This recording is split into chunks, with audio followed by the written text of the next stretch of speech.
Hello all, welcome back to our channel. ఇవాల్టి వీడియోలో మనము ఎగ్ లేకుండా డబుల్ చాక్లెట్ మఫిన్స్ని ఎలా చేసుకోవాలో చూద్దాం. ఈ కప్ కేక్స్ ఎగ్ లేకపోయినా కూడా చాలా సాఫ్ట్గా ఉంటుంది, స్పంజీగా ఉంటుంది. వితౌట్ ఓవెన్ మనం దీన్ని చేసుకోబోతున్నాము. చేసే ప్రాసెస్ కూడా చాలా సింపుల్. సో వీడియో స్కిప్ చేయకుండా లాస్ట్ దాకా చూసేయండి.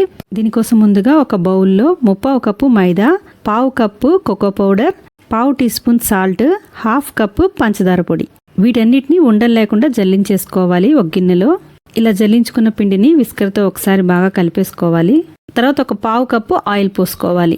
ఆయిల్ వద్దనుకుంటే ఈ ప్లేస్లో 1/2 కప్పు కరిగించిన బటర్ని కూడా యూస్ చేసుకోవచ్చు ఆయిల్కి బదులు. తర్వాత 1/2 టీ స్పూన్ వెనిలా ఎసెన్స్, తర్వాత 1/2 కప్పు కాచి చల్లార్చిన పాలు తీసుకోవాలి, రూమ్ టెంపరేచర్లో ఉన్నది.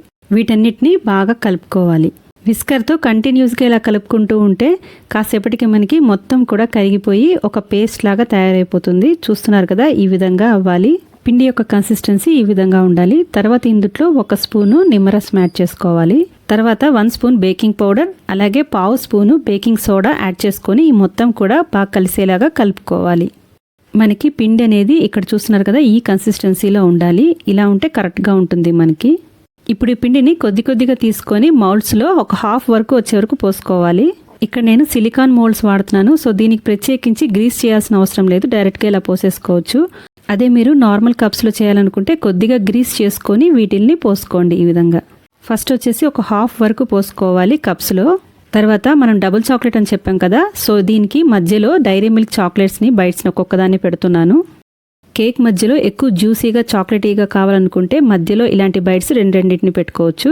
ఆ తర్వాత మళ్ళీ మనం ఇంకొంచెం పిండితో పైన కవర్ చేసేసుకోవాలి. ఈ విధంగా ఇక్కడ ఒకటి గుర్తుపెట్టుకోవాలి, ఇలా పిండితో కవర్ చేస్తున్నప్పుడు మనము మొత్తం కూడా కప్పు నిండేదాకా పిండిని అనేది పోయకూడదు. అలా పోస్తే మనకి అది ఉడికిన తర్వాత బయటకు వచ్చేస్తుంది అనమాట, షేప్ సరిగ్గా రాదు.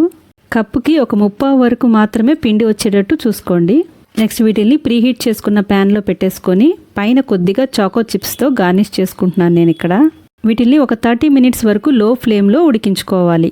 30 మినిట్స్ తర్వాత మూత ఓపెన్ చేస్తే చూడండి, కేక్ అనేది బాగా పొంగింది. అలాగే ఒక టూత్ పిక్తో ఇలా గుచ్చి చూస్తే మనకి పుల్లకది అంటుకోకూడదు పిండి అనేది. సో ఎలా ఉంటే పర్ఫెక్ట్గా ఉడికిపోయినట్టే. వీటిని బయటికి తీసి చల్లారనివ్వాలి. ఇక్కడ మీరు గమనించవచ్చు, మనం 1/2 కప్పు వరకే పిండి పోసాము, కానీ మనకి ఫుల్గా వచ్చేసింది కప్పుకి. ఇవి చల్లారిపోయినాయి. ఇప్పుడు మనం మౌల్డ్స్లో నుంచి తీద్దాము. చూస్తున్నారు కదండి, షేప్ చాలా పర్ఫెక్ట్గా వచ్చింది. మౌల్డ్ కొంచెం కూడా అతుక్కోకుండా పర్ఫెక్ట్గా వచ్చింది. ఈ విధంగా అన్నిటినీ కూడా మౌల్డ్స్లో నుంచి తీసేద్దాము బయటికి. ఇవి చాలా స్పంజీగా ఉన్నాయి. సో మనం తీసుకున్న మెజర్మెంట్స్ అయితే కరెక్ట్గా ఉందన్నమాట.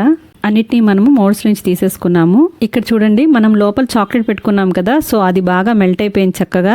చాక్లెట్ లవర్స్ అయితే లోపల 2 బైట్స్ పెట్టుకున్నారంటే ఇంకా జ్యూసీగా ఉంటుంది. అంతేకాకుండా కేక్ అయితే చాలా స్పంజీగా ఉంది. ఇంకెందుకండి లేటు, మీరు కూడా ఈ రెసిపీని ట్రై చేసి మీకు ఎలా వచ్చిందో నాకు కామెంట్ చేయండి. అలాగే ఈ వీడియో నచ్చితే లైక్ చేయండి, మీ ఫ్రెండ్స్ అండ్ ఫ్యామిలీ మెంబర్స్కి షేర్ చేయండి. ఇలాంటి ఇంట్రెస్టింగ్ రెసిపీస్ కోసం మన ఛానల్ని సబ్స్క్రైబ్ చేసుకోవటం మర్చిపోమాకండి. నెక్స్ట్ వీడియోలో మళ్ళీ కలుసుకుందాం. Thank you for watching. Have a nice day.